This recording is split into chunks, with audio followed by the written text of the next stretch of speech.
রাষ্ট্রপতি দ্রৌপদী মুর্মুর সঙ্গে আজ সাক্ষাৎ রাজ্যপাল সিভি আনন্দ বোসে।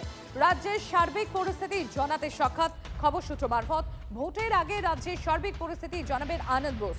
বিকেলে রাষ্ট্রপতি দ্রৌপদী মুর্মুকে রিপোর্ট দেবেন রাজ্যপাল।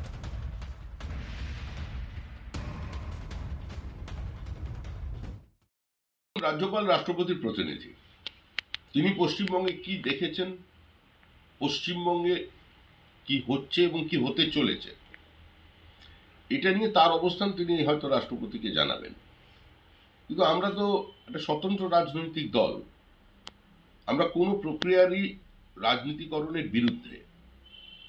আমরা নিজেদের রাজনৈতিক অবস্থান থেকেই তৃণমূল কংগ্রেসকে এই নির্বাচনে উৎখাত করে দেব, এটাই আমাদের বিশ্বাস। তৃণমূল কংগ্রেসে যাওয়াই ভুল ছিল বলে ক্ষমা প্রার্থী কে জানেন? শিশির অধিকারী। পূর্ব মেদিনীপুরের পটাশপুরের মঞ্চ থেকে গলবস্ত্র হয়ে ক্ষমা চাইলেন শিশির অধিকারী।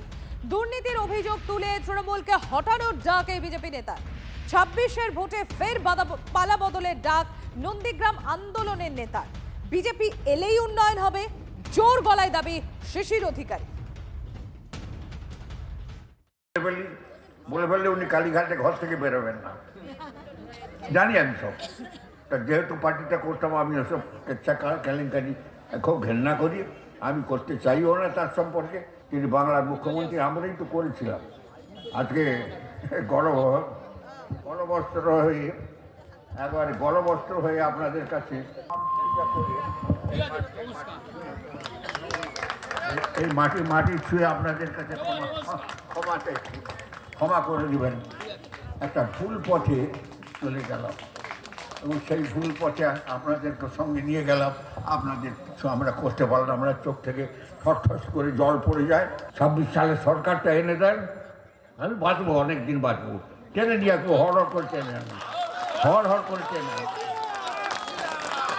হর করে টেনে আনবো। আমি জানি কোথায় কি করতে হয়। সবচেয়ে সিনিয়র মোস্ট পলিটিশিয়ান আমাদের এই জেলার, রাজ্যের অন্যতম সিনিয়র লিডার। উনার 88 বছরের বেশি বয়স। উনি যা বলছেন, উনার চিন্তাভাবনার মধ্য দিয়ে বলছেন। উনারা আমাদের পথপ্রদর্শক। উনার কথার উত্তর আমি কেন দেব? এগুলো তৃণমূল কালচারে হয়। পিসির অনেক কথাকে কাউন্টার ভাইপো করে। শুভেন্দু অধিকারী বর্ষিয়ান শিশিরবাবুর কথার প্রতিক্রিয়া দেবেন। মানুষ যেটা 2021-এ আগে দেখলো, একটা ওয়াশিং মেশিনের পলিটিক্সটা।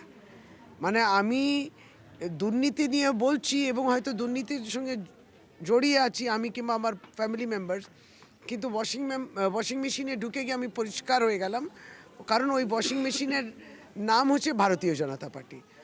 সেইটাই তারপরে আপনি যদি দুর্নীতি কিংবা এই বিষয়গুলো নিয়ে মমতা বন্দ্যোপাধ্যায়কে আক্রমণ করতে গিয়ে বলেন, তাহলে ওই গ্রহণযোগ্যতা, ওই বক্তব্যের গ্রহণযোগ্যতা কিংবা থার্মোমিটারে যদি দেখেন, সেটা অনেক তল্লানিতে গিয়ে দাঁড়িয়ে রয়েছে। আমার তো মনে হচ্ছে খুব চাপ।